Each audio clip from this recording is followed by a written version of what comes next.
Aloha and welcome to Wisdom Dialogues with Hope Johnson. Yay, thank you for joining. Coming to you from Hawaiian beaches on the beautiful big island of Hawaii. Thank you. Aloha, Lori. Thank you. So happy you're here.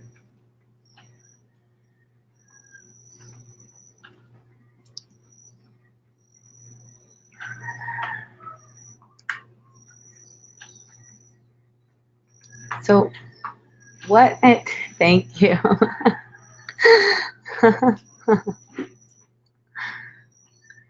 What it takes to have the vision of what's really true.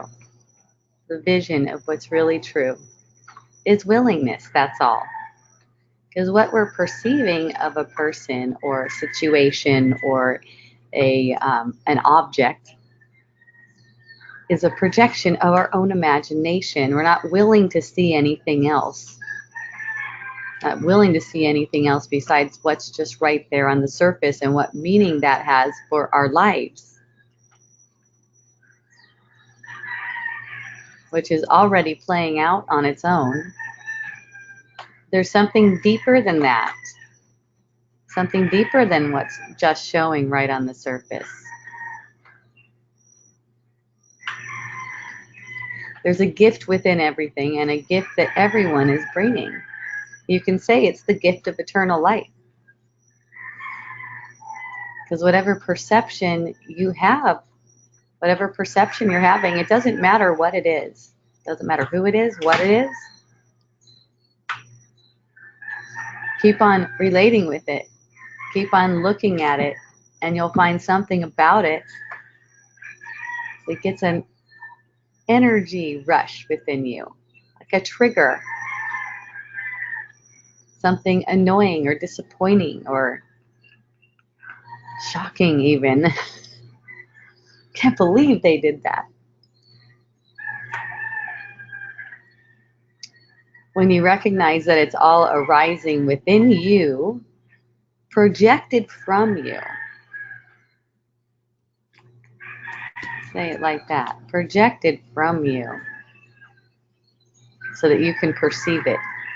By you, from you, for you. When you're open to that, when you're open to seeing it that way, it's like a willingness to lay down your burdens. Say it's worry or shame or regret. The willingness to lay those down. For the ego, it can seem like it's scary. Because you have something to lose if you don't pursue. If you don't pursue and fix whatever it is that's making that feeling seem like it's justified. See? It's the justification of uncomfortable feelings that project them. Okay? By that I mean a feeling arises and it seems like it's about that person, place, or thing. But it's really the other way around. It's really that the feeling, maybe the feeling of frustration, projected for the perception of being stuck in traffic and late, let's say. So if you're, that's a wonderful setup. That's a beautiful situation to perceive yourself being stuck in traffic with the sense of frustration. Recognizing that the sense of frustration is actually what projected this perception of being stuck in traffic and late, let's say. And not that the traffic and the time is the cause of it. See, you recognize I brought this here. I brought this feeling to this perception.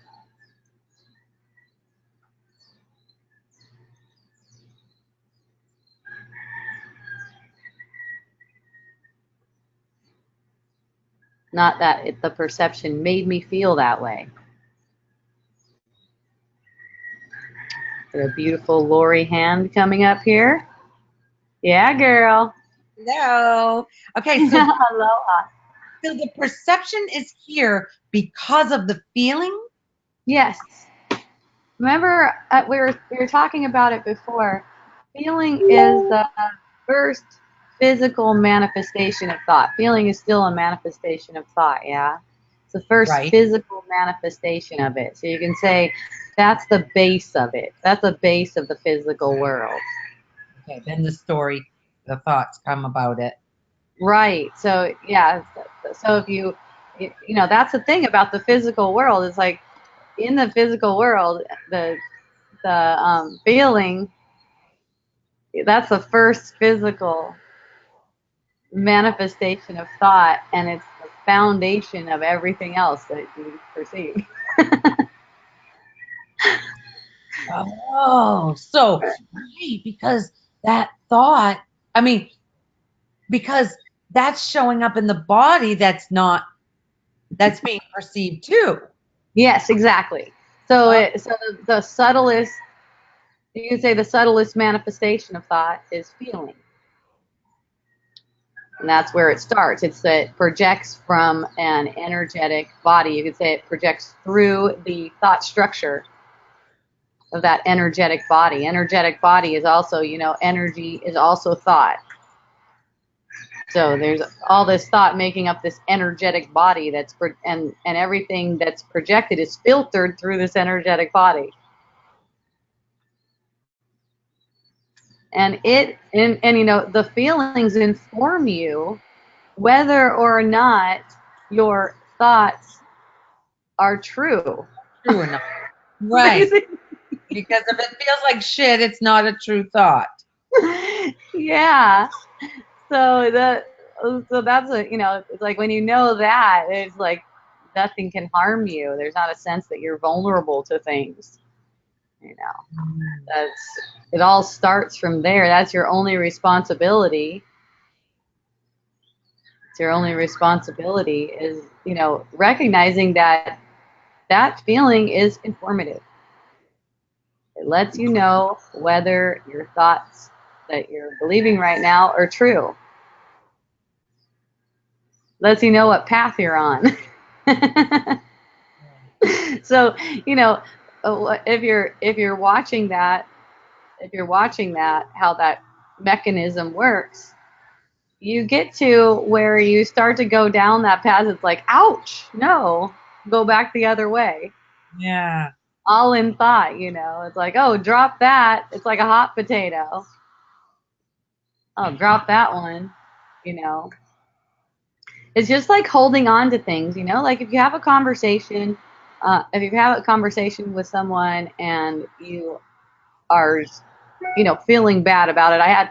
I heard someone say, that did not feel good. Someone expressed that. They had a conversation with someone and that did not feel good. It's like, get that feeling and don't pursue thoughts about that person because that person isn't real like that.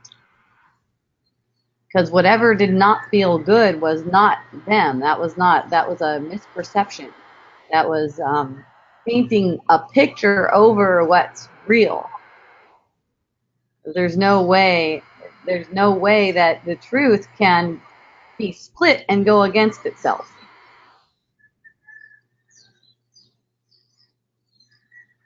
Hmm. Like there's only the truth. Yeah, anything that denies the truth really doesn't exist. So if there's the perception of having a conversation and you're like, that did not feel good, it has nothing to do with that person. And telling the story about it as if that's the reason why you don't feel good is keeps on perpetuating it. The not good feeling is what's brought to that conversation, you know. And look, what's awesome about it is if you find yourself in a conversation with someone and it feels uneasy, it feels bad, you recognize that it's yours, that you brought it there, it can be received as it is. It could be received as an energetic fluctuation, not as something to run away from. People think, oh, they'll be in a conversation, oh, this doesn't feel good, and freeze up.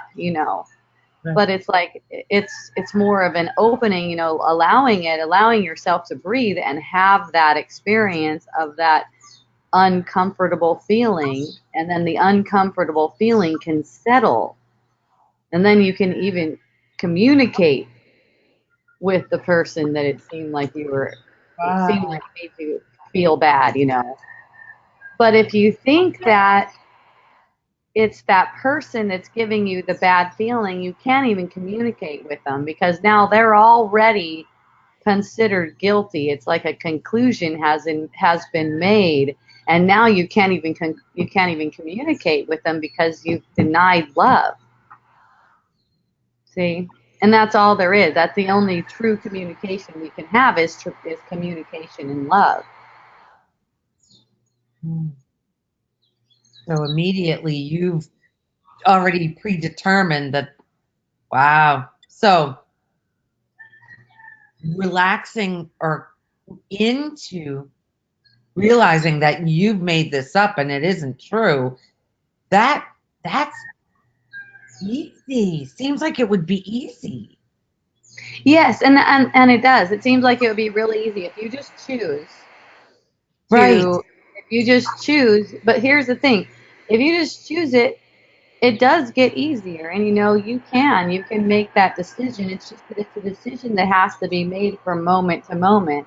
But if Moment. you make a sincere decision to you Yeah. know see through all of this, then your consciousness moves in ways that keeps on bringing you toward that experience because that's what you want. But still, in those moments where you have a trigger and it really seems like something's wrong or someone's wrong or something, and it seems like you really can't relax, that's where it seems like it's difficult. But Right. still, it only seems like it's difficult still. Mm. So, and here's the other thing that's really important about it is that you cannot fail. See? Yeah. So if you condemn yourself for failure, all that does for you is make it seem to take longer. Yeah. Right. It lengthens the road. So the shortcut is always to drop anything like it's hot. Yeah. Like it's a hot potato. A hot potato. See, it's like people don't know it's a hot potato, so they try to hold on to it and try to go against something else that seems to be making that potato hot. You know, there's nothing out there though. The hot potato, all it is a thought that you feel like you have to hold on to because that's the way to your happiness. See, that's why they say everyone's doing the best they can because everyone is choosing for their happiness. It's just that they don't really know what it is or where to find it because for the most part people have the impression, have the belief that the happiness lies in getting things the way they like. See, so it's a surface looking. That surface looking it leads to a sense of unsatisfied for sure, which is what you want. You want to be satisfied and you're not. That's not going to happen. You're not going to find yourself satisfied in a world of separation. Right. Right. How could you be? So that's why there's nothing to chase in the world of separation because it all leads to the same. It all leads to the same sense, that sense of unsatisfied. It Mm. doesn't go anywhere. It doesn't do anything. It's meaningless. It's false. Yes, it's a Mm. it's a meaningless play of mental fantasies that's being dissolved as it's played out. I mean, the whole purpose of it is for dissolving it. It seems to take a really long time because in the process, there's this attraction toward attaining in the world entertainments in the world. Yeah. You know, and it's understandable. I mean, it looks like it's, the way we've been conditioned is that if you just relax, everything's going to fall apart. Right. And all the idea of this world is what's causing all that uptight agitation inside. Yeah. Yep. And the Eat. thing with the upset agitation, it's such a gift. Yeah, if you can look into it. Yeah, because every single time it's going to dissolve whatever it is that projected that. It dissolves that belief, Mm. and you Most get more freedom. most people are feeling it, that agitated state all the time. That's why there's doesn't seem to be a break. Yeah, that's right. And it just becomes the normal way of going through Yeah. going through life, you could say, in this agitated state, you know. And that's why drugs, alcohol, shopping, chocolate, food, stuff tries to ease, tries to soothe that. Yeah, and it's like nothing like that is any problem either. It's not like you have to try to avoid any kind of action, because everything is for the same purpose. Everything is for the same purpose. You watch that. You watch how the illusion is kind of making itself real, trying to make itself real, and don't let it convince you. Right. No matter what it looks like for an outcome. Yes. You've spent, you could say, you spent all this time learning all about how the world works, and now it's time to deny it. Anastasia is eating chocolate. we That's were 'cause you're awesome. we That's were too. because you're awesome.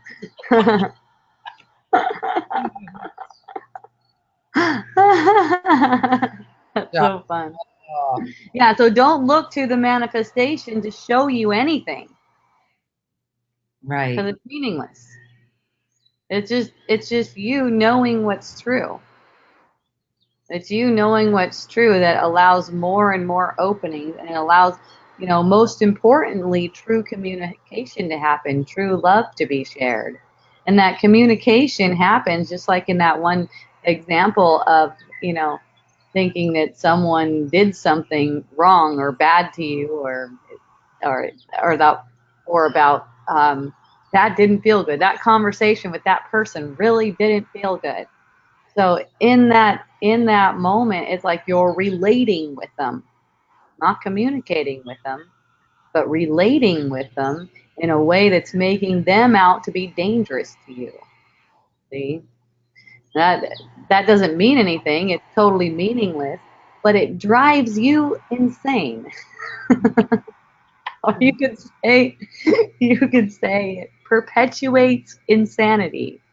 Okay? Projects insanity is another way of saying it. So and so you'll start to see this over and over again, and then you'll go, how can I be in a communication with this person? How can I be in communication with them? And doesn't mean you have to talk to them at all. You don't have to have any words with them at all.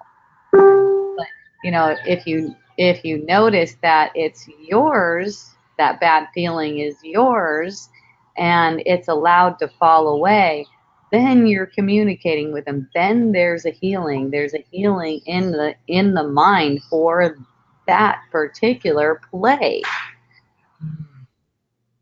That's a particular kind of play of consciousness, play of ideas. See? Any kind of conflict is like that. It starts out as a play of ideas. Too. Christine was eating chocolate too.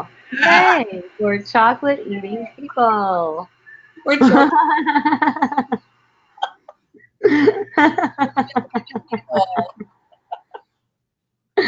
Don't try to make any chocolate eating wrong. You see how it's a tricky thing because there's a lot of evaluation going on. You've probably heard the ego is the great trickster, right? There's all kinds of trickery going on. So, even like if you're exercising and you have the thought, this is so good for me. It's another one of those trick thoughts. So I'm hiking with my girlfriend now. I don't even, just you saying that brought up that I don't even think about that anymore. I don't even think about calories burned, or I'm literally in the moment looking at animal tracks in the snow, the moose, and I saw bear tracks today. Yeah. That's cool. I didn't know what it was. We took a picture and I showed my husband. He's like, "Oh, that's a bear." I was like, wow. Nice. That's adventurous. Oh yeah, I love it out there. It was 8 degrees. Wow, Lori. Yeah. Wow. Yeah, I can't imagine it. 3 miles in the snow. I just had my winter wool thing on, and it's like probably 72 or something.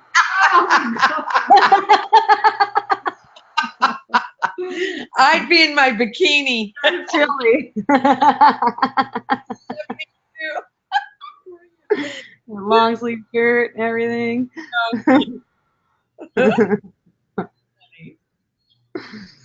Mm-hmm. So without anything to make yourself feel separate, there's not a whole lot to think about too. So you get a lot of rest like that. So thoughts just don't arise anymore.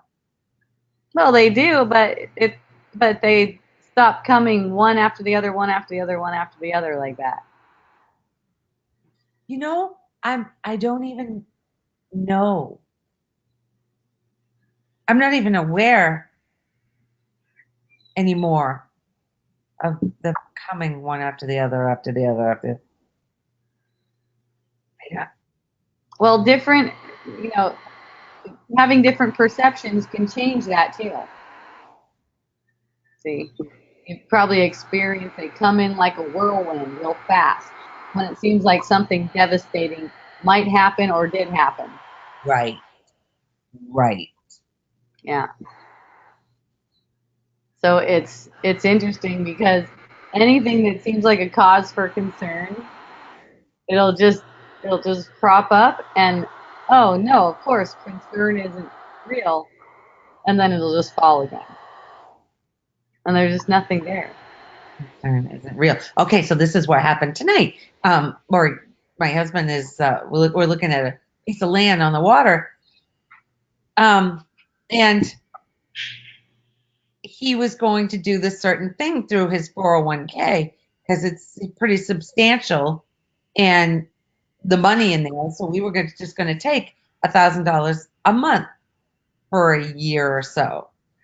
Mm-hmm. And he could actually even quit if we did this. And he was all excited.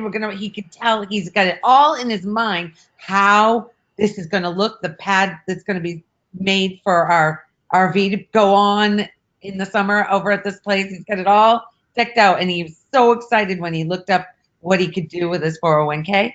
And he called them today and they said, nope, it can't be done. And he's like, this is my money.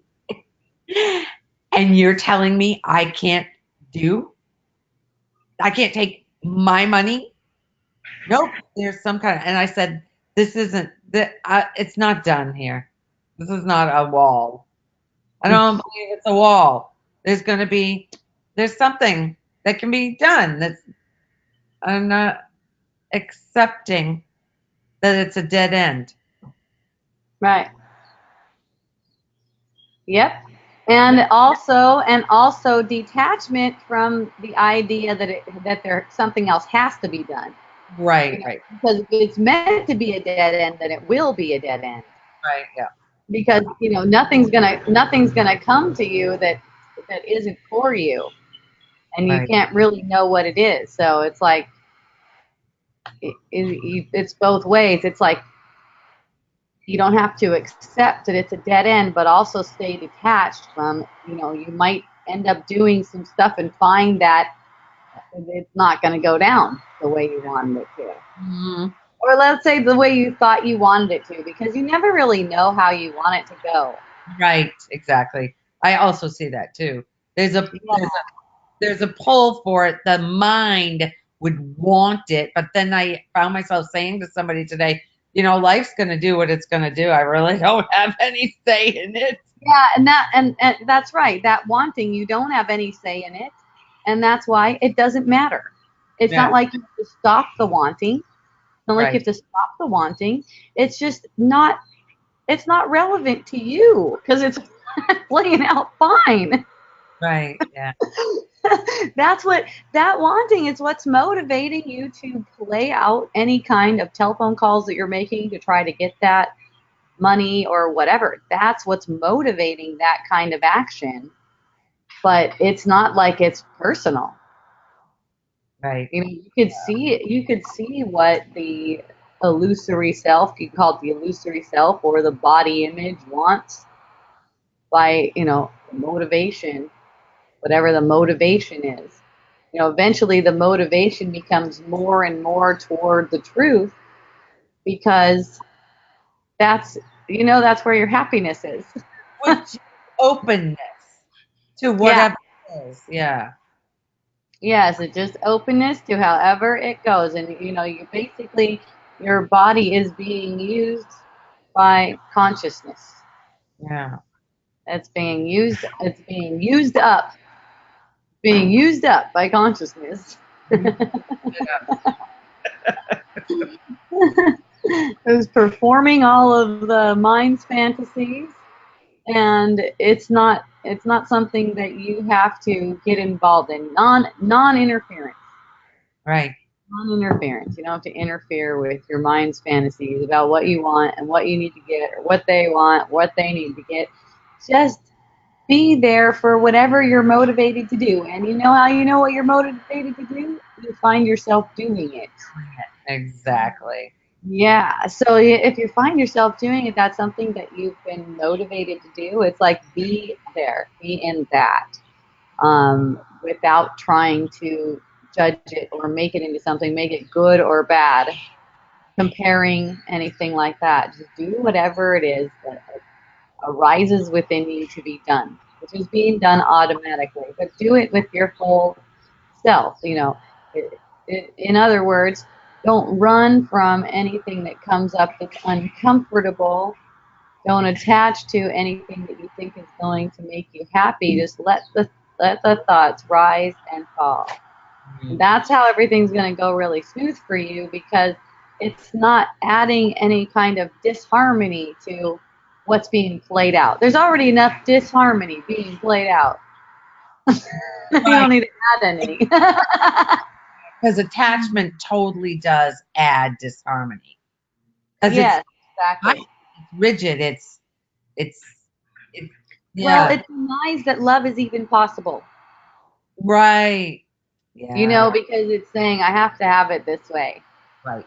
It's like it seems like random wants are just thrown out there all the time. They're just like, I want this, I want this, I want this, I want this, and they just sometimes get attached to, like, especially when it's like a person. I want this person, Yeah. I want this person, or I want my kid to be like this or something.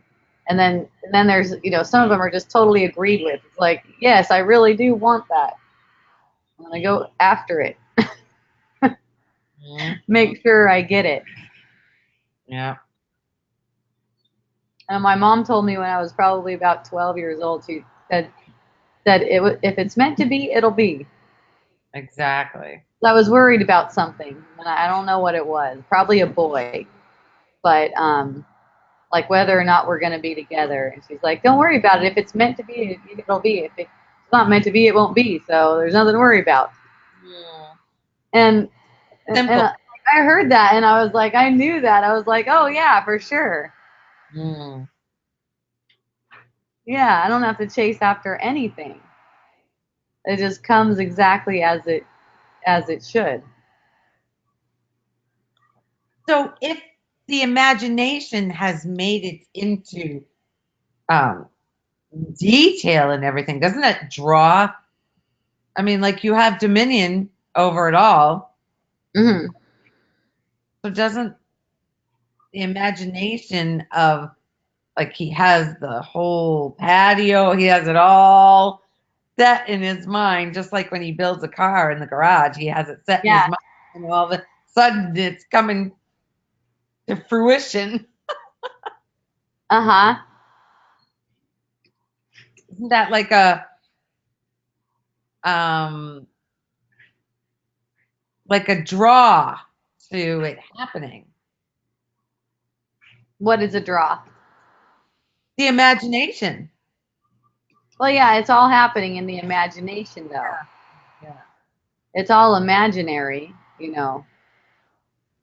And there's all this creativity and excitement. This is how it goes down. There's all this creativity and Yeah. excitement brewing, and it's like all of a sudden something shows up that just like causes you to doubt so much that all the creativity and excitement is gone. Gone. Goes away. Yes. Yes. And see that it's the creativity and excitement that went into working this whole thing up in the first place Right. that is that's the momentum that you need to keep the creativity and excitement going. But in the world of illusion, it'll show that some things will crop up to get you to go into judgment, to doubt and judgment, and just deny all that creativity and excitement that was going on. It Exactly. kind of like comes to a complete halt. It doesn't really matter if he gets that money or not. That's not what's relevant. It's keeping the creativity and excitement going is what's relevant. But when it comes to your partner like that or people, if they're not open to hearing that, you don't have to share that with them either because it's also your creativity and excitement that's working for you. Mm. Right. So don't allow this one to just get by you unnoticed that your creativity and excitement get stopped because he's not creative and Right. exciting. Did not get stopped because I said immediately, I said, no, it's not the end. Yeah. Just because of what Something. they doesn't mean it's the end. There's another way that if it's meant to be, it'll be. Yes, exactly. I still am excited about it. There's nothing to do about. Yeah. And it's the about it part is just put into the play. The excitement is your excitement. That has nothing to do with that.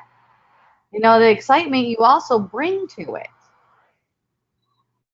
As you can be excited, you can be excited and feel the creativity without any object. That's just a symbol of your power. That object where you can bring that feeling to it is just a symbolic of how powerful you are. Mm.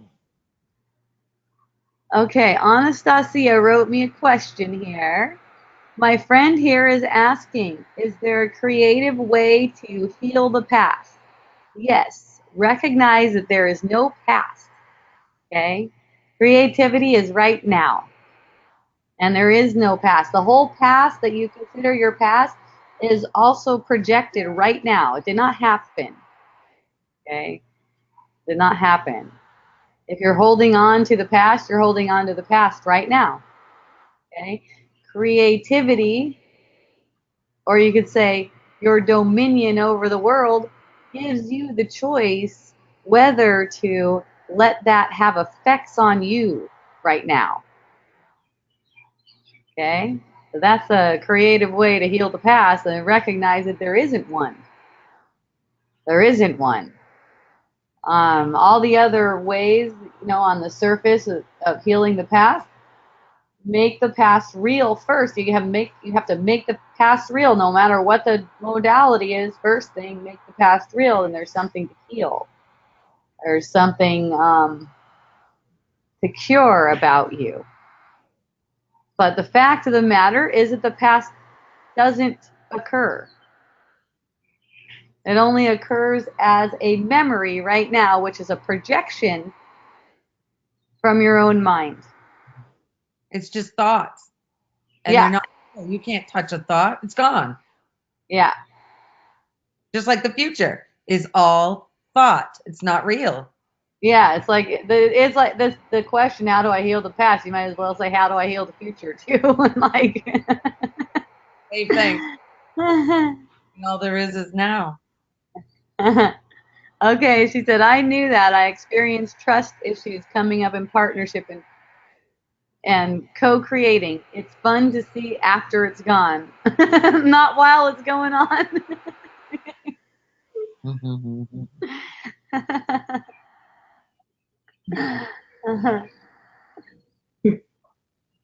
Trust is a funny one in relationship. It's like, people have told me before, I just don't trust people. And I'm like, well, good, you can't.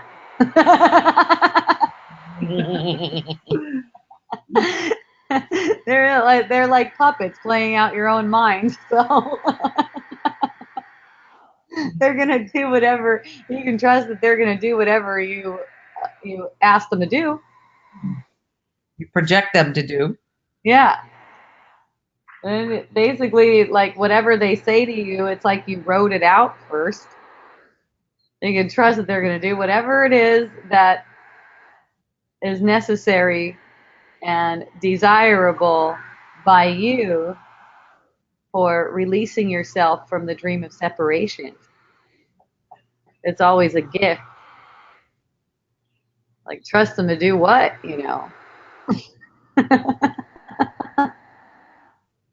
like, if I don't want you to do that, and I find out you did that, I'm going to be devastated. Um, it's just putting a lot of it's trying to project a lot of pain out into a body so that it can reflect back as if that person did it to you. Even the expectation that I should be able to trust you.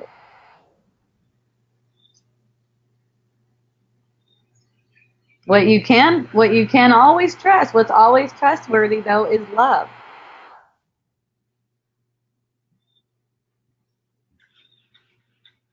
The more you allow love for yourself, the more love is shown to you. That's just the way it goes. Can always trust that.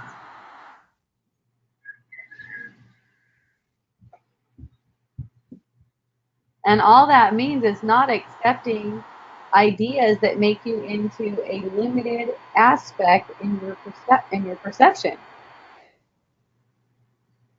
into a person that needs something, needing something, neediness. From someone. From someone, from something, even I need to do it like this every single day or else this might happen. I used to have this one occur to me about, oh my goodness, I just ate all that food. Now I need to work out every day for the next 5 days.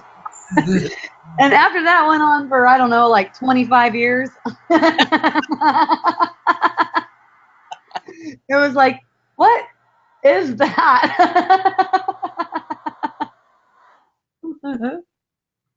That's bizarre. Who's saying that? And why am I believing it?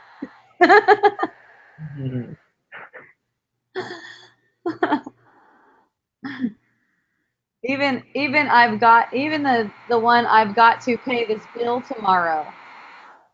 Okay? The bill paying will take care of itself tomorrow. But you're believing in the thought that you have to take care of something tomorrow, it makes time real. As if you have to hold on to that thought until tomorrow when it actually gets taken care of. You don't. And it's not going to help you to remember it, to try to hang on to it. And it's not going to help you to remember it, to be thinking about it.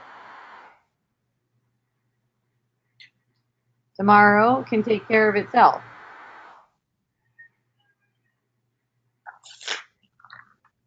It's a dream. Tomorrow will be different.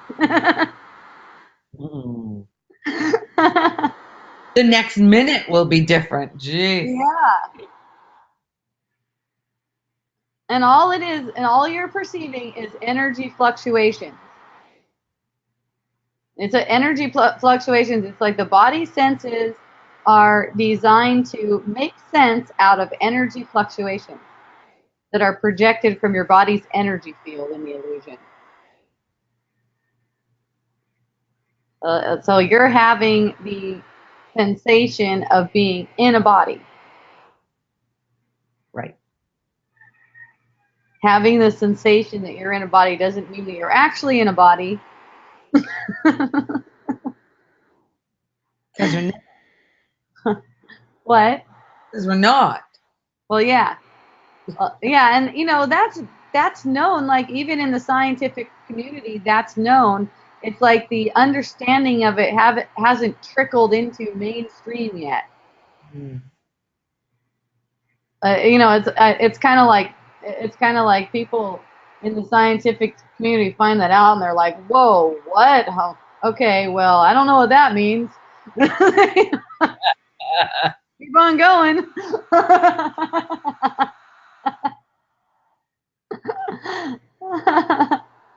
You know, in the physical world, what it looks like to the scientist is that the cells, the outer coating of the cells, are downloading information, and that's what's making up a person. Mm. But really, the cells are not doing anything. That's just part of the play. Right. Yeah. You know, it's not like it's downloaded from like outer space, but it's symbolic. You know, it's symbolic, and still, I mean, even if it was just downloaded from outer space, you're not in there. Mm-hmm. without that information being transmitted, it's just a lump. you don't you don't stay in there. But isn't it rad how you can get the feeling like you are in it? Mm. It feels really realistic, like you are in it. But that's the thing. It's like when you imagine that you are in a body, then it's as if the covering of your skin is there to hide you, and as if you could hide behind that covering of your skin, like you're in there somewhere and separate from other minds. And separate people can do separate things to you, and you could do things to them, which results in, oh my God, I'm sorry, I'm so sorry. I don't know why I did that. I'm sorry. You know, results in that kind of play. Because it's like, I believe that I could harm you, so therefore I'm sorry. It's basically, I'm sorry, I'm sorrowful about that. That I believe I could harm you. What a sad thing to believe in. Mm. And as you believe, you perceive. So if you have the impression, which you know, a lot of kids are given the impression too, that they can harm other people. That's, you know, pretty common one. You Well, know, that's they how we all can. got here. What's that? How we all got the way we are. Because a baby doesn't realize, doesn't think it's in a body. It doesn't even know there's an it. No. It doesn't even know there's a body. That's Yeah, but everyone else is acting like they're in bodies, and that these bodies can harm each other. So look, as you believe, you perceive. So you have the belief that you can harm people and people can harm you, so that becomes the perception, that's all. So now that it's the perception, then it's your responsibility to see through it. You know, now that it's become a perception, now it's like it's almost like a set in stone thought, in stone thought now. Now the thought's been so concretized that it's possible for the truth basically to be split apart and then go against itself. You know, it's been so ingrained and so concretized that now you could have the physical perception of that. Mm. You can even hear about it on the news. It's all over. Mm. It's everywhere. People Everywhere. hurting each other. People harming each other. Yeah. It's not really true though that anyone can harm anyone. We are having a dream of harm, or having a dream of harm. So it's up to us to, when we have the perception of it, to recognize where it's projected from, because that's what gets rid. It just completely gets rid of the idea of harm. Eventually you'll see that the idea of harm gets dissolved. You're not afraid for anyone or anything. And when the idea of harm is completely resolved in the mind, there won't be any illusions of it either. There'll be no perception of any illusions of harm. See? It's all good to protect yourself from harm too if you feel fearful. If you feel fearful, you have to have some mechanisms to protect you from harm. Lock your front door, um, whatever it is, to get an alarm system, however that goes. But recognizing what that play is motivated by. It's never on the surface. It's never about your action. So it's never about trying to manipulate yourself to look as if you're not afraid. If there's fear, then let the story play out, the story of protecting yourself, whatever, play out as it does, and watch where it's motivated from. Eventually, you're not going to have to even take any protective mechanisms on the surface of things. You recognize nothing really can happen to you without your permission. Mm. You'll see things play out differently. You'll see your own behavior even change. But it's not necessary to look for that as a symbol. Just watch that any kind of fearful feeling is allowed to be a fearful feeling without making what seems to justify that feeling true. As if there are really dangerous people out there. Mm. I heard someone say, because there was a story about someone getting shot down a couple blocks down from me, and I heard someone say, wow, this neighborhood is really dangerous. And I'm like, don't trust the evidence. Don't trust the evidence. That's a good one. Everyone that lives in a neighborhood hears about a shooting in the neighborhood and then projects that the neighborhood is dangerous. Mm. Really? There's no such thing as a neighborhood. And there's like having that perception is for the feeling that it brings. There's nothing, if you need to move to a different neighborhood, you'll find yourself moving to a different neighborhood, but nothing's going to get you.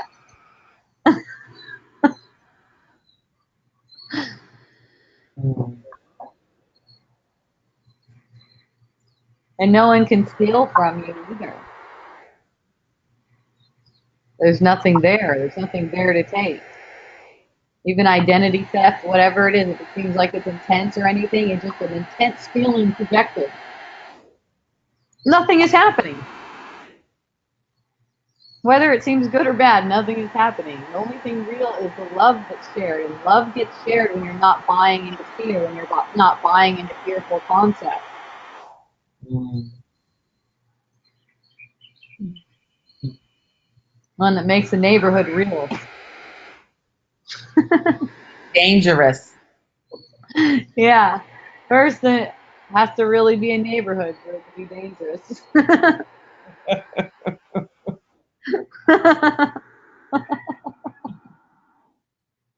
And the same thing with people. It's like, you know, supposedly dangerous people.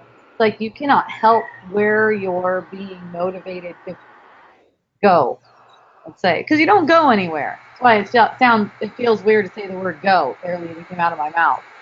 But it's like a play coming, and the way I saw it a couple weeks ago is that it's coming, and I've seen it before, but I had a real visual of it. Was what like it's coming like this, almost like your eyeballs, almost like your eyeballs like this, and then all of this information is coming. It's almost like it's flying past your head, and like some of it is being perceived, and most of it is not. Most of it's flying past. It's kind of like the visual I got of it. But it's not like you're going anywhere. You don't really go anywhere. That's why I say there's no neighborhood. It's a projection. Anywhere you are is always a projection. There's no place. There's no space and there's no time. So there's just this experiencing occurring, unfolding as thoughts emerge. Wow. So it's like these thoughts are emerging, and it seems as if they're in some kind of linear fashion, even. And they're not, because there's no time. The only time can make it like some kind of a linear fashion. So it's like this rushing of information, this really fast rushing of information is like slowed down to almost a complete stop, so that it could be made sense of. So when you say information, what are you talking about? Information. What's coming at your eyeballs? Or I know that's just Yeah, just it's kind of a symbol. It's kind right, of it's a symbol. right. So But it's feeling projected, and the way I saw it was a lot of color. The way all different color. It was like lines of color, like almost like strings of color, maybe a little bit fatter than strings. Um, and that's a way, yeah. The way I saw it was like strings of color, like that. And then it was funny because after that occurred, then the next weekend I went to a magic show, and the magician gave me a Rubik's cube that had different colors. It has different colors on it, but it was mini. It could go under my hand, and he would be able to guess what color my hand would be touching, what color was right under my palm. And he said that he was able to do that because every color triggers an emotional response, and he can read the emotional response. no way. Yeah, I don't know how that, if he's just saying that and he has another way. I can't think of another way. It was like really astonishing that could even occur. You Yeah. know, like I didn't even have to look at the color, and he did it. He guessed it 3 times, 3 different times. But it seems like the color is triggering an emotional response, but the way I'm seeing it is that the emotional response is causing the particular color to arise. Oh. Yeah. It's all like we were just talking about, like, what is it? It's a projection. It's a projection of emotion being interpreted. So this projection of emotion is, on one level all this color, and then it's interpreted. I had that moment where there was, well, it was a fainting episode. One or both of them. I can't say the first. No, the second one. The second one. I was like, whoa! Whoa! It was like going on a trip through space, and then boom! And when it was like the second one was like a jolt back, as if I'm in the body, Yeah. like a jolt back to sensing a body.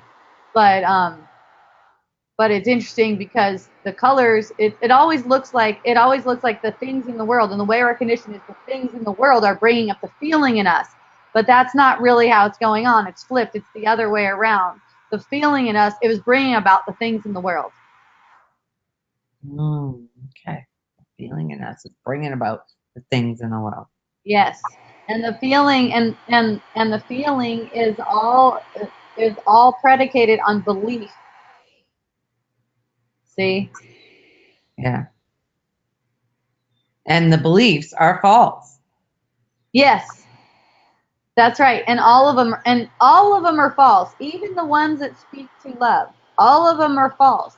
But the ones that speak to love, they resolve the ones that deny love.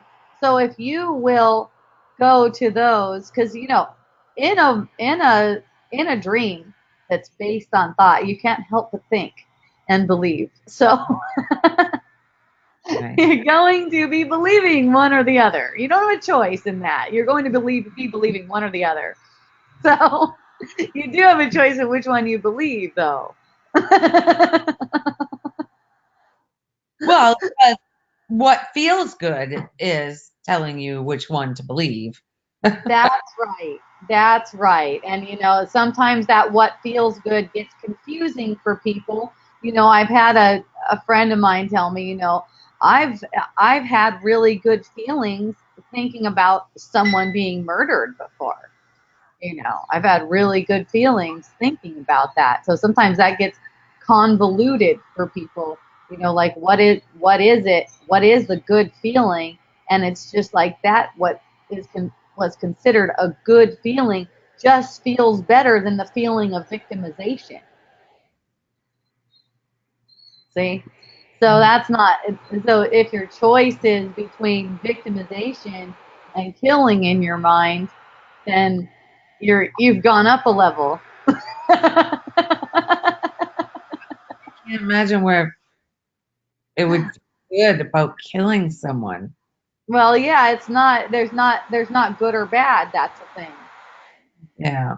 See, it's like what is leading to what's true. You know. So to her, that felt good, and it's it's not like that. It's not like that action ever has to be carried out, and you don't have to be afraid of murderous thoughts arising in you. You do Right. not have to be afraid of them because it doesn't mean that that's going to manifest. No. What what does what does kind of call it into manifestation, you might say, is fearing it. Mm, Because then you're going to pretend like it's not there when it's there. right. Yeah. And then it's in the darkness multiplying. Mm, So if it feels like, oh, that feels really good, this murderous thought, or even if it feels really bad or whatever, you'll see that it feels really bad underneath it when you see that who you're murdering is yourself. right. but yeah, but to be with it and recognize what is playing out there, you know, that's one way that the ego keeps you in the sense of separation, as if murder is the way to your salvation. So just don't be afraid of it. I have one friend whose daughter told her, you know what, Mom, I want to murder people, and she goes, well, why don't you join the army or something? They have jobs for that.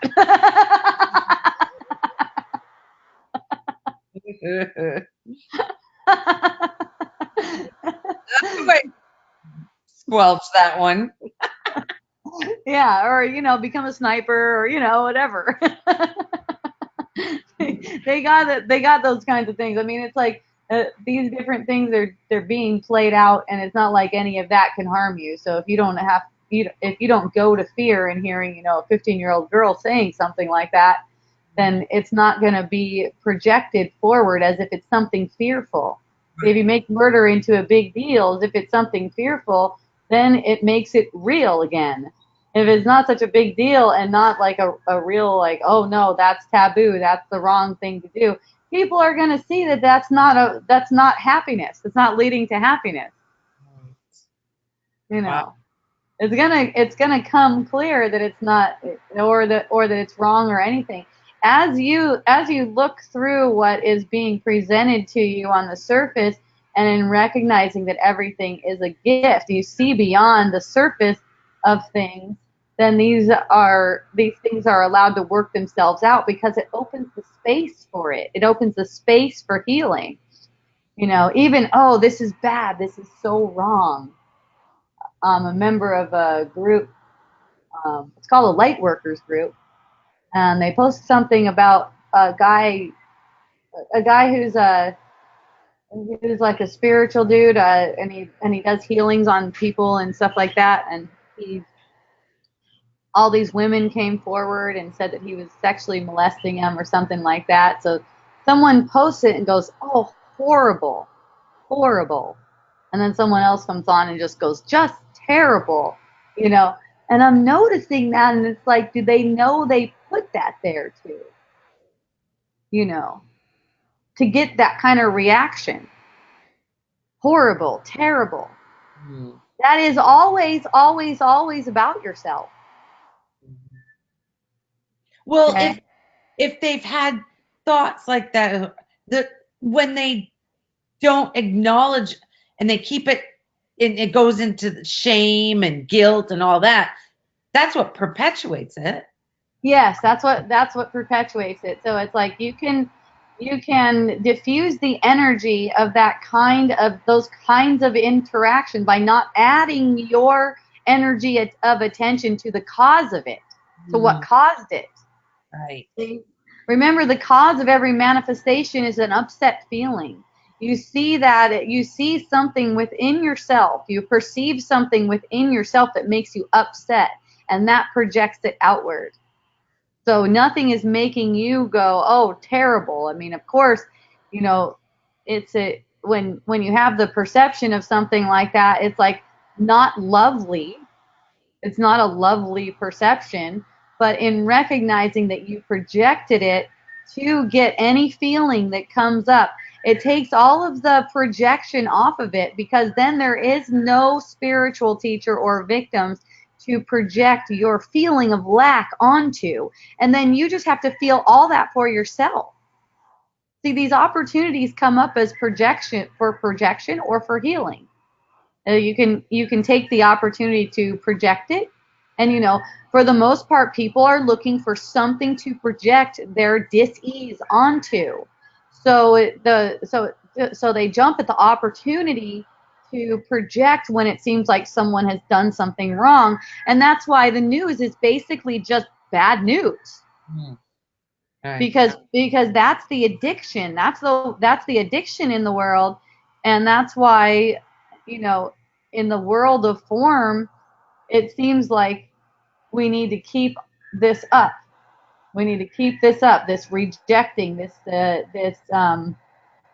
resistance to what's perceived. We need to keep that up, or else things are going to get even worse. That's the ego's kind of mantra. We got to keep this projecting up. Okay, open more jails. Make more rules. Put more bars around houses and places. I mean, where does it really end? And if you go to the mind that causes it and you change the mind that caused it, then you actually have a solution. Temporary jailing. Right. That doesn't do anyone any good. It's so amazing. It's like, and especially the punishment aspect of it. I'm having perceptions of the punishment aspect of it easing up, though.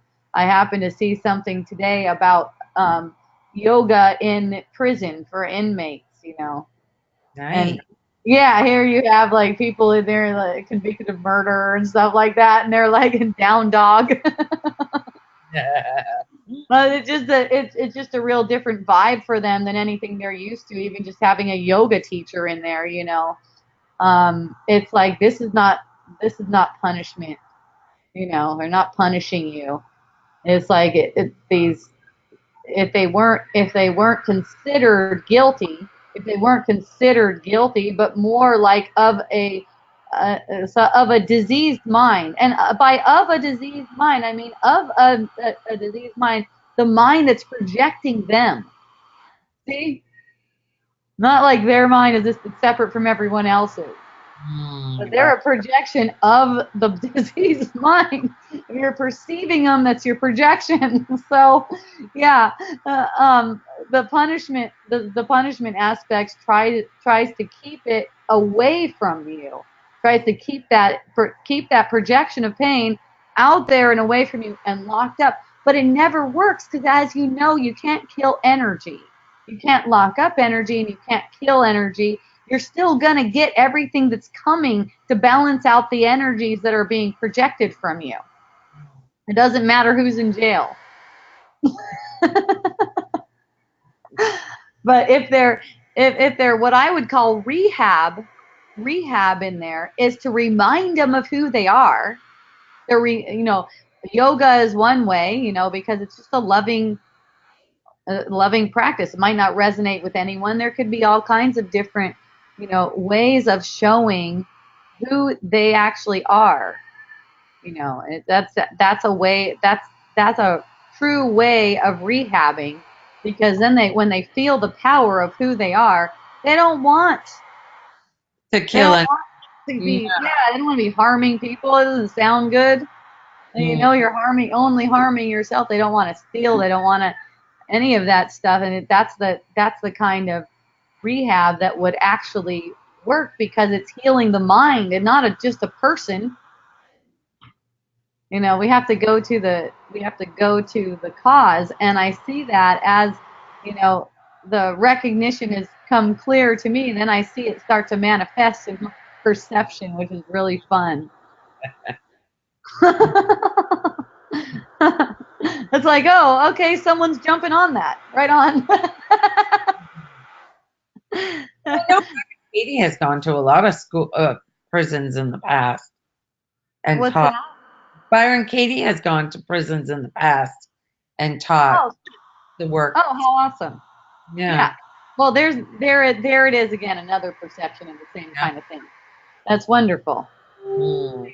That's how it is. You start to see more and more too, the awakening in your own mind, showing, your friends start to feel like, wow, I've seen it. There's no going back from here. There's no going back to how I was relating with the world before. After that, having perceptions of friends, having that recognition, it's wonderful.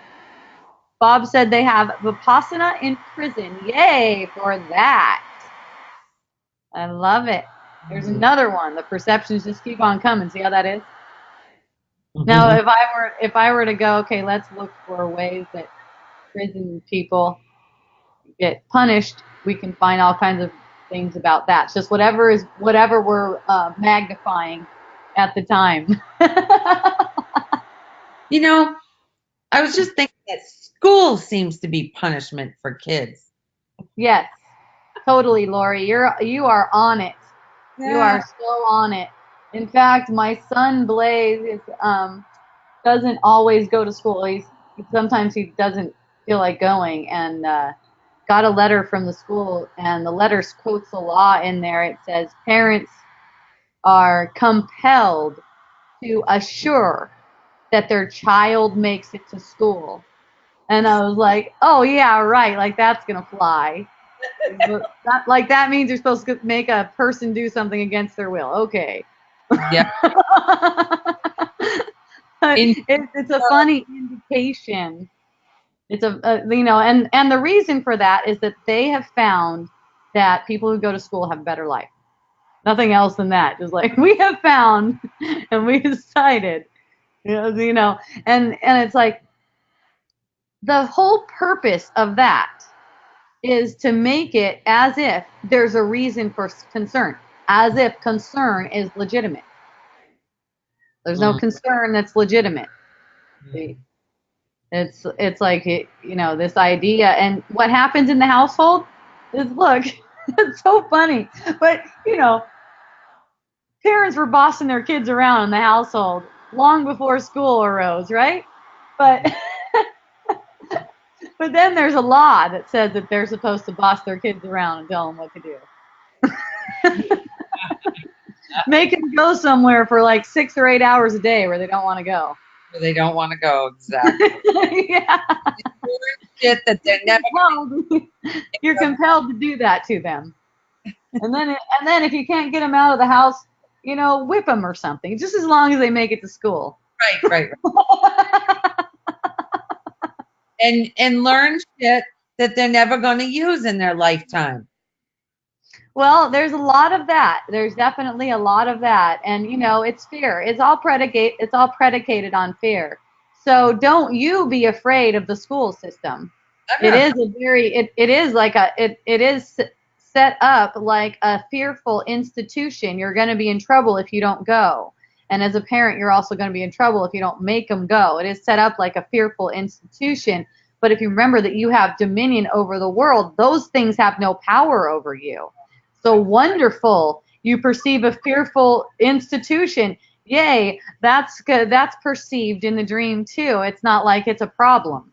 And you don't have to try to reason with yourself. When I was younger, I would try to reason with myself about the school system being just. You don't have to make it just in your mind, you know. Yes. Oh, they're just looking out for us. They want to make sure that we're, that kind of stuff. No, that thing is set up as a fearful establishment. It's just that it has no power and it's not real. See? So it's not like denying what we've made. Look, we made that up. That's a testament to where we've gone and thought. And even bring it more home, that's a testament to where I've gone and thought. And when that's healed in you, these things don't seem to have any power over you or anyone else. So there's no cause for upset about it. It's just like matter of fact, this is what kind of institution this is. This is what it's presenting. It's an institution of fear. This is what it's presenting. Okay, fine. It's not like I'm not trying to avoid it. Something in there is about going to court. I'm like, ooh, fun. It's like it's not like you have to try to stay away from them. It's all you, so it's all something for creative play. Just because it's set up as a fearful system doesn't mean it has any power over you. If you have the perception of going to court, you have the perception of anything else about the court, it's all for getting a feeling, and that's all. So if you recognize that it's all for getting a feeling and that's all it is, it's really fun. And by the way, we've been to court before. We've been to court before for the same thing. And the most striking thing that I saw that stood out is in the waiting room, all the parents and children, because everyone's going for the same thing. All the parents and children, mostly like teenagers. I may have had the youngest dude in there. He was only like 12 or something. But, teenagers and stuff like that. The whole air, the whole vibe of it is, just by interpreting the look on people's faces and the kind of conversations people are having, is that the parent is disappointed in the kid for bringing them to court like that, making it so that they have to go to court. Why can't they just show up at fucking school? That's what the kind of vibe is. And the kid, the kid is just kind of like, shit. Why do I have to do this? Why is this happening? Why do I have to be here? It's kind of like the whole. Well, I'm sure they have a lot. They have shame and guilt for putting their parents. They don't want their parents to be upset with them. Yeah, and also rebellion is going on because Right. that's just natural. You tell someone that they have to do stuff that they don't want to do, and they feel rebellious. Oh, So yeah. there's also a sense of rebellion going on in there. So me and my boy, we have a different kind of way of relating when we're in that kind of situation where he's actually a little bit scared that he's going to court and am I going to get taken from my mom and stuff like that, and I'm like, it's okay. Everything's okay. And it's not like, don't worry, you're not going to get taken from your mom. It's like, whatever happens, it's going to be awesome. We don't know what's going to happen, but whatever happens, it's going to be awesome. It's going to be a big, fun adventure, you know. And it's just, it's when you're on a big, fun adventure, it's interesting how people's vibe will change, you know. When you go into this courtroom, there's probably like 10 people in there, and you know, some of them are social workers and different. I don't know. I think the police was in there, like there was some action. It looks all intimidating. That's what my son was saying. He was like, "Oh my God, that was so scary in there." I'm like, "Really?" It looks like a costume show in there. Looks like a costume party. They're certain outfits. Yeah, they're all in outfits.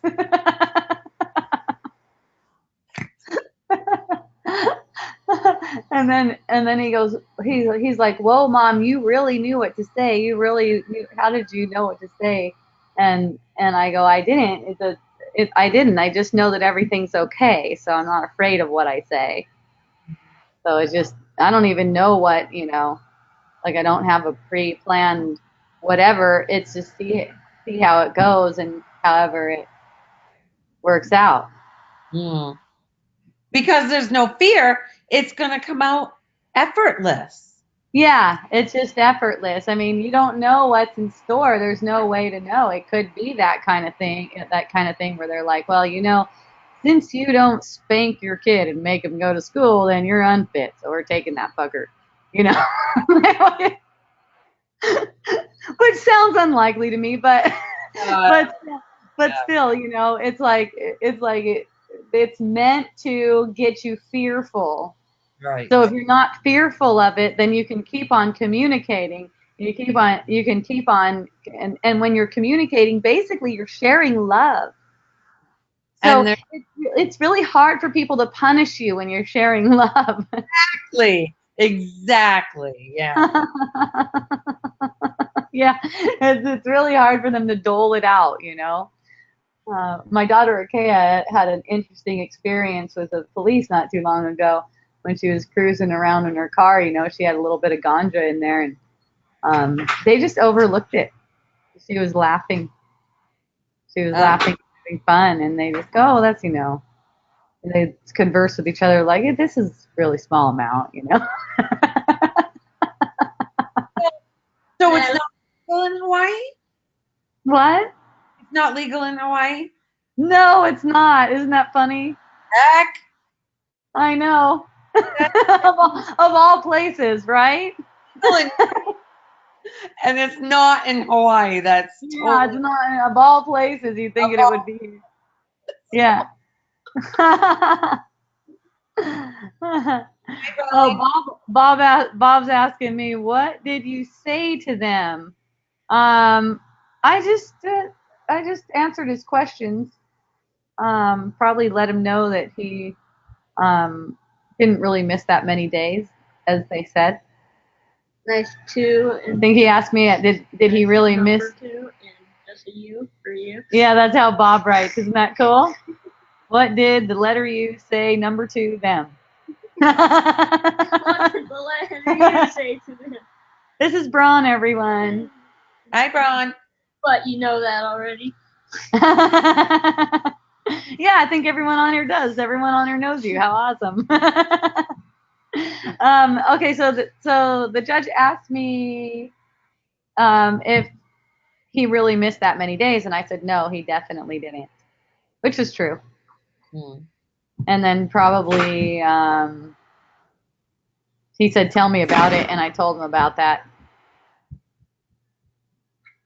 Yeah. About what? About why I didn't think he missed more than a certain amount of days, because the law states that once they miss 20 days in a semester, then you can be brought to court. So if you didn't miss 20 days in a semester, there's no reason for you to even be there. Oh. So I said, no, it's not true. That's not how it went down. There was a mistake, and I explained it. Brought to court for not. It seems so trivial. It's funny. It's so funny. It is. Yeah, it is.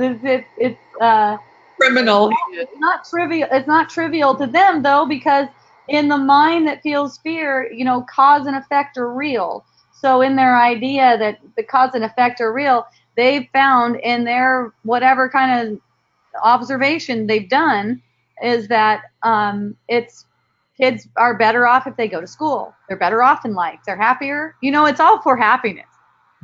Yeah, and they're dreading going to school.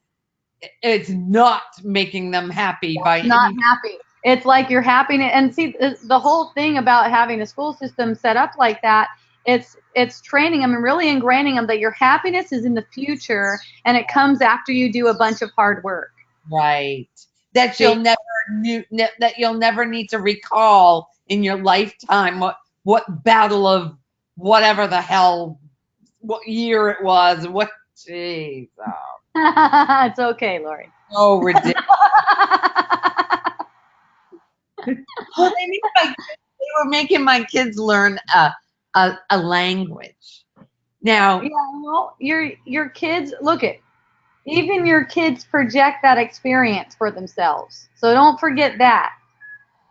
Okay? That really helps with that feeling of separation because remember that as we're talking about this, that it is projected from the mind. So it is meant to get that feeling that separation is true. Because it's really happening. Yeah, as if we need to watch out for these poor little children who are going to school and they're projecting that too. They're already projecting that experience for themselves. That's that experience of them having a school experience, that's their projection. So it's like, don't interfere with it. And also,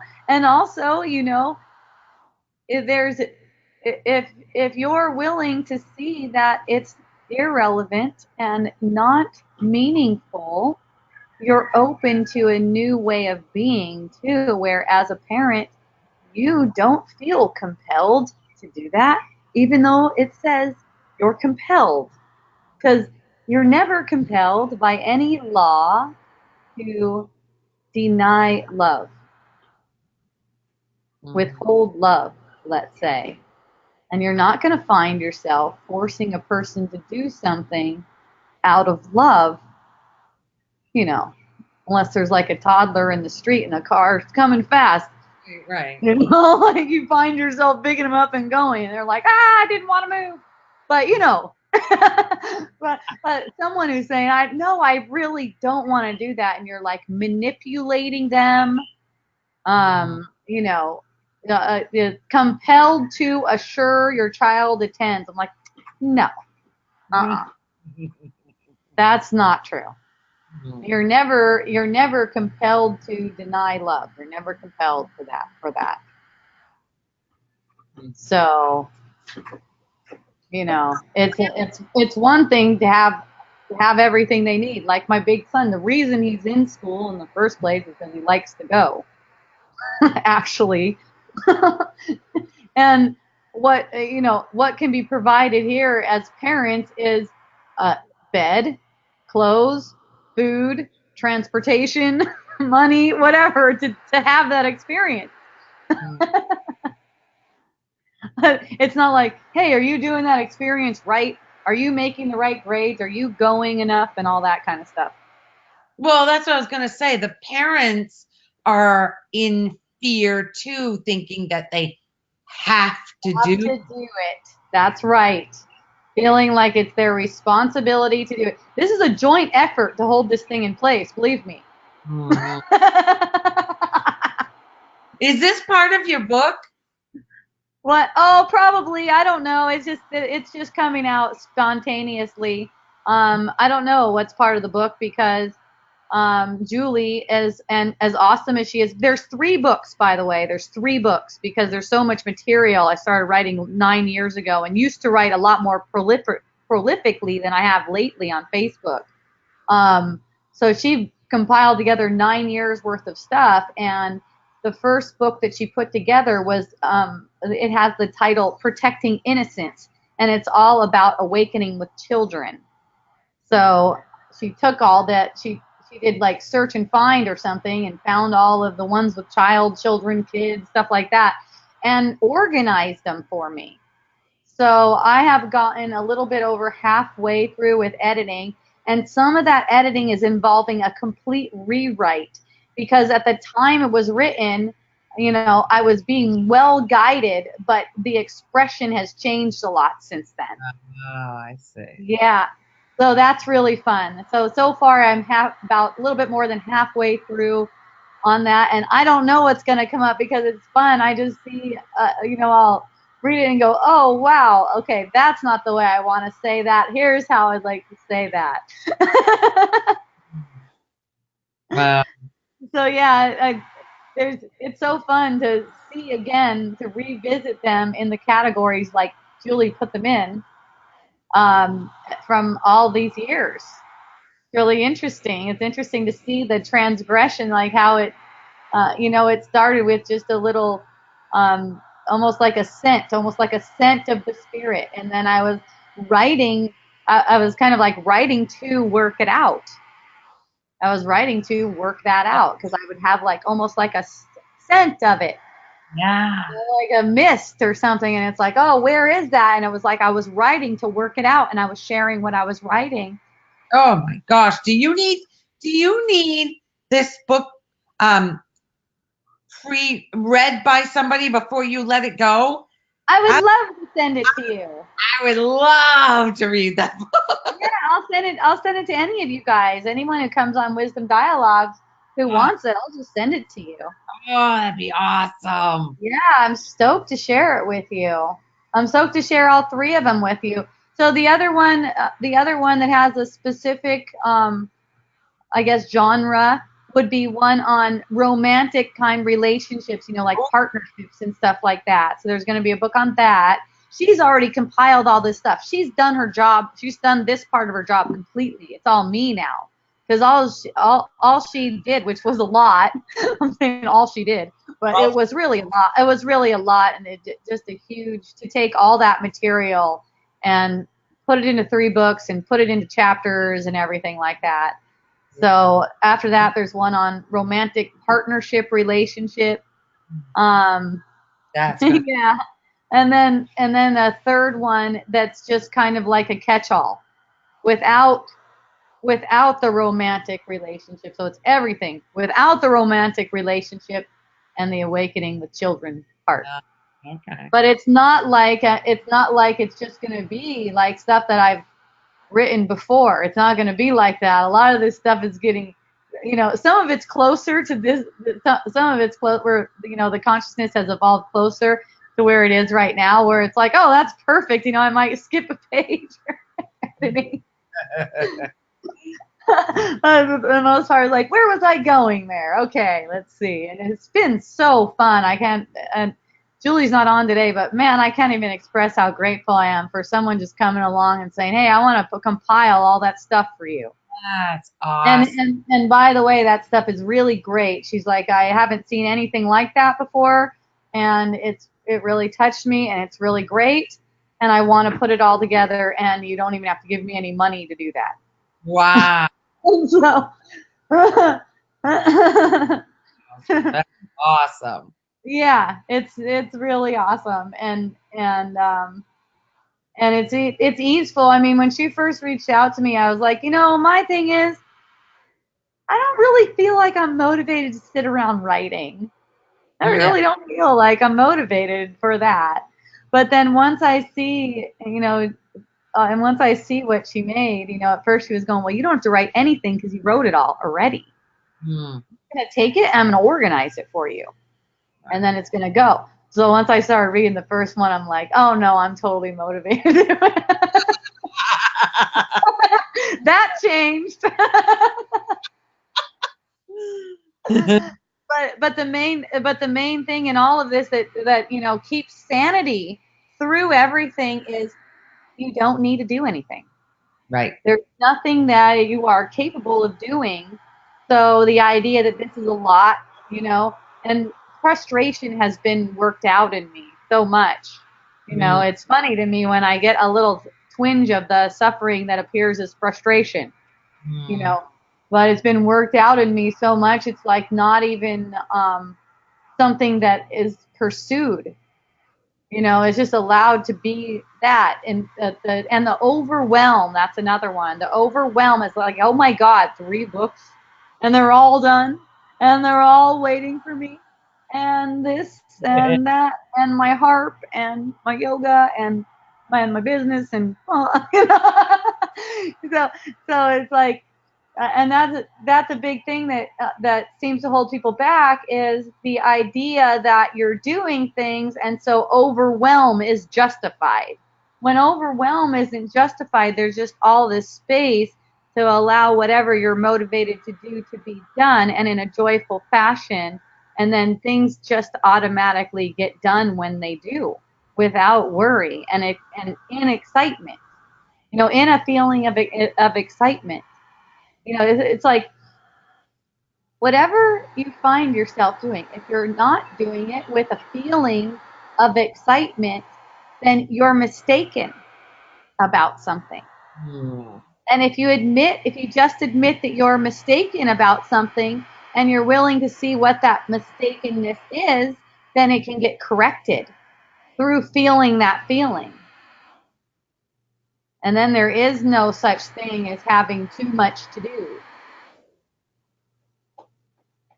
Just through feeling it. Because when there's a thought that I have to do, that is a restricting, that's a ugh. Well, it's just like right there then, Lori. You don't have to go, you don't have to take that thing with you anywhere. It's just right there. That thought that says, I have to do, it doesn't even matter what it is. It doesn't even matter what comes after that. Like, let yourself have a breath in recognizing, oh, thank goodness, I am not capable of doing anything. Yeah. Oh, thank goodness. I'm not, it feels like I have to do that thing right now, but I know and I trust and I believe that I'm not capable of doing anything. So there's a sense of relief right there. Right.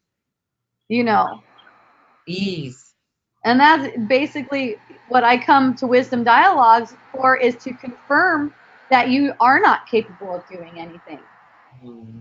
You know, is just to confirm for your mind that you really are not capable of doing anything. So any one of those thoughts that says, I have to, I need to, I should, it's just kidding. It's just kidding. Yeah, it's just kidding. Just kidding. There's no one to do those things. There's no one to do. And see, that's the way it comes out. That's the way it comes out. I need to do something, because it's automatically ingrained in the mind that you're a doer. And if you think of yourself doing something, that means that you have to make yourself do it. You know, it means you have to actually, like, if that thing needs to get done, then you actually have to be the one to do it, right? As if you do it yourself. But, you know, it's so well ingrained like that it looks like you do. It looks like you have to or need to or should do something. But every time that thought arises, if you would be willing to deny the truth of it, it will get weaker and weaker until those thoughts don't come to you like that. They may occur in a different way. You know, a lot of these aren't even coming to the front of your consciousness. The thoughts that are being worked out to manifest your perceived reality, including the things you seem to do through your body. Thoughts are coalescing to make those actions seem as if they're being played out. One of the thoughts that's coalescing is that thought, I need to do something. And that the reason it looks like it's personal like that is because you take that to be true. You have a habit of taking it to be true. Right. See? And so that's why it looks like that. The thought may look different to you. It may look almost like a premonition. Like, wow, that's probably on the horizon. Not that I need to do that. That's probably going to come up. Right. It's a probability, really. But it's presenting itself to you like that because that's how you believe it to be. As if you actually need to do anything. Even if you're talking about, you know, like, I need to pay the bill. I need to pay the bill. You don't need to pay the bill. Either you're paying the bill or you're not paying the bill. but you don't need to pay it. All right. I clearly see that bills got paid today and there was no need to do it. It just happened. Yeah, you just find yourself there. You'll see that you start to really instead of having the perception that you went there, it's like I'm finding myself here. Right. Exactly. That's Wherever you seem to be, it's like, wow, I'm finding in each instant is new. Okay. I love that. Me too. That's why we're here in communication. Feels good. Yeah. Yeah. And you're deserving of that, and there's nothing that arises on the surface that can deny you that. Only your own thought can deny it to you. When you take some perception as if it has some kind of power over you. When you take something to be threatening. Okay? That's the only way it feels yucky or bad. But only you can allow yourself to feel yourself, which is that blissful Lori. I named your blend that, didn't I? I love it. I smell it every single morning. Yay! That's so awesome. I love that too. I put one in each. I take the cover off and I smell in the nostril, and the cover is in the other nostril. Yay! Like, Yes. Scott smile. Perfect. That's how I do it too. Yeah, I've seen you do it. That's why See, you learned from an expert. You didn't even realize it. I never paid attention to essential oils before you. I know. And when I was first talking about it, you're like, what is this bullshit?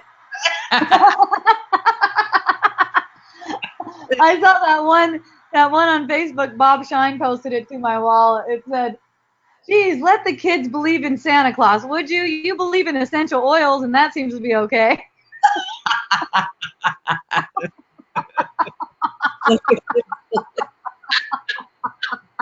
That's cute. That's fun. Quit telling them Santa's not real. That's fun. All right. So if anyone else has questions for me, please raise your hand. I love you. I appreciate you. I'm having so much fun. So you've had no more fainting? No, nothing even close to that. Nice. Yeah. Nope. Just yeah, nothing. Nothing at all.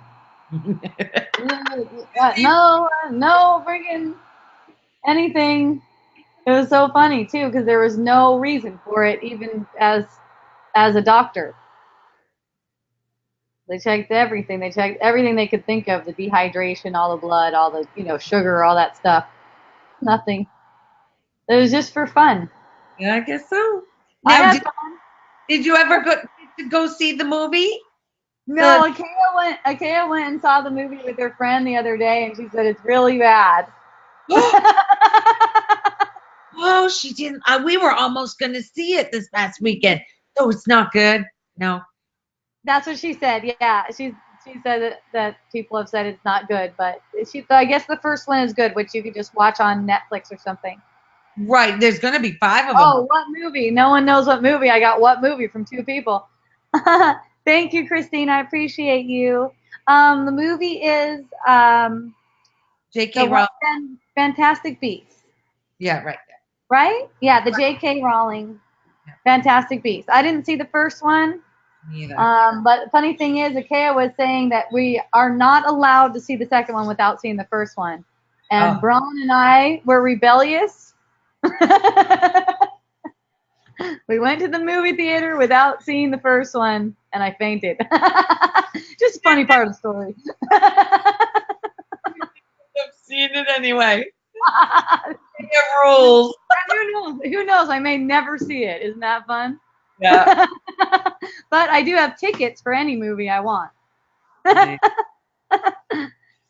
Christine saw the first one and loved it. Yeah, so maybe the first one, guys, in case you want to see it.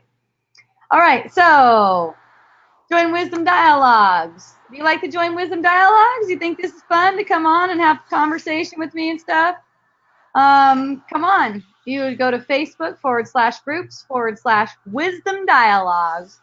Join that and you'll start getting Facebook invitations. Once you are in there, then you'll probably just start getting it in your email. If that ever drops off, go back to Facebook again. And then what else? Wisdomdialogues.org is where you will find my videos. Wisdom Dialogues, that's plural, .org for your fund the videos. And we are sponsored by Miracle Botanicals, our beautiful essential oil company. It's a family business here in Hawaii, and it is managed by my daughter now, Kea, which is very exciting. She just took that position a few weeks ago. Yeah, it makes it fun. We got a millennial as the manager. It was very exciting. And we are always putting out new blends. We are having sales right now. We're having she's done a 12 days of Christmas thing where she's having a sale every day. Today's the 4th day of Christmas. So if you'd like to look out for those, just go to miraclebotanicals.com, sign up for our newsletter. We also have, when you sign up for our newsletter, a whole ebook on how to use essential oils, what they're for, all that stuff. Yeah, that was fun to write too. Yay, I love you. So that's it.